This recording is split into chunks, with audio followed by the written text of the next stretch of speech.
Assalamualaikum warahmatullahi wabarakatuh. Salam sejahtera untuk kita semua. Selamat datang kembali di channel Nur Evi Maisuri. Pada video ini saya akan membahas tentang soal CPNS ASN P3K Matematika lanjutan dari video sebelumnya, yaitu pembelajaran 3 Logika Matematika bagian pertama. Yang pada video ini juga soal-soal yang dibahas itu berdasarkan kisi-kisi guru belajar dan berbagi Kementerian Pendidikan dan Kebudayaan. Sebelumnya silakan Anda subscribe, karena dengan subscribe Anda telah mendukung channel pendidikan di Indonesia pada era digital. Dan like, share ke teman-teman Anda, komen apabila ada materi atau soal yang belum dipahami.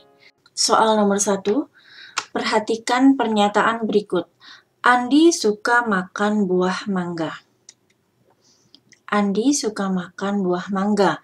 Yang Ki, Andi suka makan buah jambu. Yang R, Andi suka makan buah salak. Ya.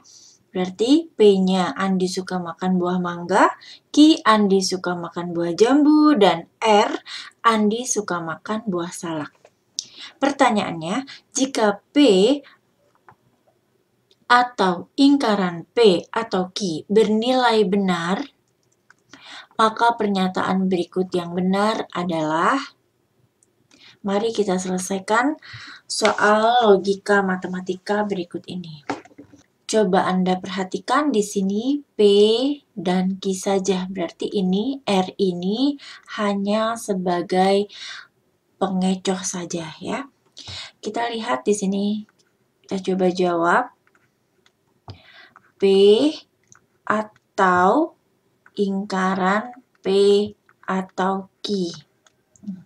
Pertama, kita perhatikan yang ini ya, ini. Kita rubah dahulu. Kita rubah dulu sesuai dengan hukum De Morgan ya. Hukumnya adalah hukum De Morgan. Hukum De Morgan. Bagaimana hukum De Morgan? Yaitu hanya mengingatkan ya, ingkaran P atau Q itu ekivalen dengan ingkaran P dan ingkaran Q. Kita akan rubah soal ini menjadi sesuai dengan hukum De Morgan, yaitu berarti di sini ingkaran dalam kurung ya, ingkaran P dan ingkaran Q. Nah, setelah kita rubah, mungkin bentuknya lebih bisa diselesaikan, maka yang soal seperti ini langsung kita terapkan hukum distributif. Hukum distributif. Oke, hukum distributif yaitu dengan P. Ya, ini P atau ingkaran P dengan P atau ingkaran Q. Dengan kata penghubungnya nanti dan ya. Yaitu menjadi P atau ingkaran P dan ini dalam kurung dengan P atau ingkaran Q dengan dalam kurung ya. Ini. Maka kita perhatikan kita sudah menerapkan hukum distributifnya ya. Dengan kata penghubungnya adalah dan. Oke. Nah, setelah itu kita pindah ke sini halaman berikutnya. Nah, kita lihat di sini ada P atau ingkaran P. Berarti P atau ingkaran P itu berlakulah hukum negasi ya, berlaku hukum negasi. Di sini ada hukum negasi ya. Hukum negasi atau bisa kita sebut dengan hukum komplement bisa ya. Berarti P dan ingkaran P itu ekivalen dengan S. S itu artinya salah ya. Atau false boleh. Dan P atau ingkaran P itu ekuivalen dengan benar atau true. Nah, coba kita perhatikan di sini, ternyata soalnya adalah sesuai P atau lingkaran P ekuivalen dengan benar. Maka disinilah kita ganti soalnya menjadi benar dan P atau lingkaran Q. Seperti itu ya. Nah, masuk lagi hukum yang akan kita gunakan di logika, yaitu hukum identitas ya. Di sini B itu bisa kita rubah menjadi true atau false, boleh salah atau false ya. Nah, di sini kita rubah lagi menjadi hukum identitas ya. Di sini hukum identitas. Bagaimana bunyi hukum identitas? P dan benar itu ekuivalen dengan P, atau P atau salah ekuivalen dengan P ya. Nah, kita lihat di sini. Ini boleh posisinya boleh terbalik ya, boleh B duluan, B dan P atau S atau P boleh ya. Jadi ini yang ini sama. Oke, sekarang berarti yang menjadi P-nya kan ini ya. Nah, maka kita lihat, perhatikan ya, kita boleh balik posisinya. Jadi seperti ini, P-nya kita anggap sebagai P atau lingkaran Q dan B. Itu ekuivalen dengan P atau lingkaran Q. Oke. Ini sebagai P ya, ini sebagai P. Ini sebagai P. Nah, berarti kan sama ya dengan rumus identitas, berarti ini sebagai P dan B identitas dengan P. Ya, ekuivalen maksudnya dengan P. Maka jawabannya adalah berarti P atau lingkaran Q. Berarti P-nya adalah Andi suka makan buah mangga, atau nih, Andi suka makan buah mangga, cari yang Andi suka makan buah mangga.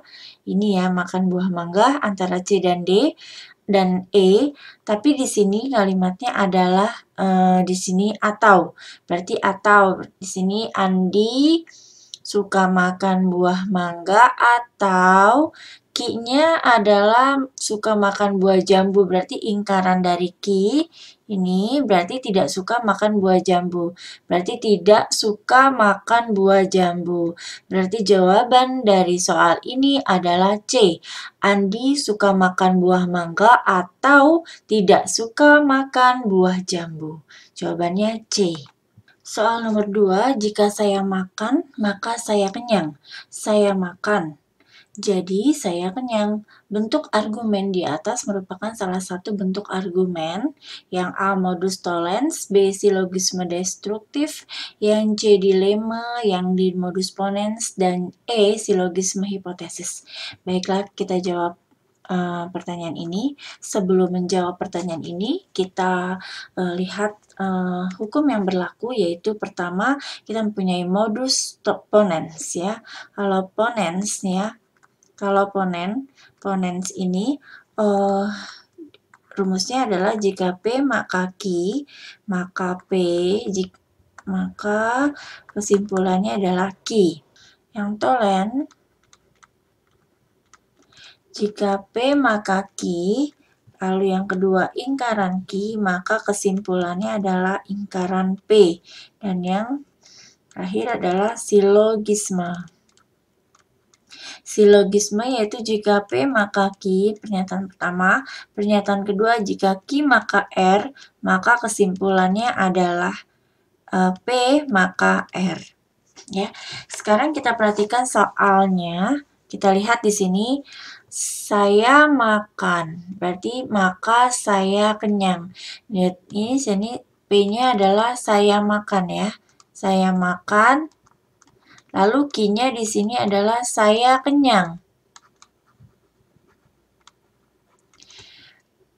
Saya makan, Jadi saya kenyang ya. Berarti di sini kita lihat jika P maka Q. Jika saya makan, maka saya kenyang. Untuk yang keduanya adalah saya makan, berarti P. Saya makan ya, yang ini ya. Saya makan. Maka kesimpulannya adalah di sini. Saya kenyang, berarti kesimpulannya Q. Berarti ini adalah sama dengan modus ponens ya. Ponens. Berarti jawabannya adalah D, yaitu modus ponens. Soal selanjutnya, perhatikan. Diketahui premis-premis. Premis pertama, jika Adi rajin belajar, maka Adi lulus ujian. Jika Adi, premis yang kedua ya, jika Adi lulus ujian, maka Adi dapat diterima di PTN. Penarikan kesimpulan dari premis berikut sebagai berikutnya. Di sini kita lihat ada dua premis ya. Di sini kita lihat yang P-nya itu adalah Adi rajin belajar, berarti maka Adi lulus ujian. Ya. Lalu di sini jika Adi lulus ujian, maka Adi dapat diterima di PTN. Ya, sesuai dengan hukum yang berlaku di soal sebelumnya, yaitu adalah silogisme ya. Silogisme, maka nanti kesimpulannya adalah di sini kan ada dua premis ya, berarti kesimpulannya kalau untuk silogisme jika P maka R ya. Ini adalah kesimpulan dari silogisme maka. Kesimpulannya adalah jika P maka R, berarti jika Adi rajin belajar maka Adi dapat diterima di PTN. Jawabannya adalah C, jika Adi rajin belajar maka Adi dapat diterima di PTN. Jawabannya adalah C.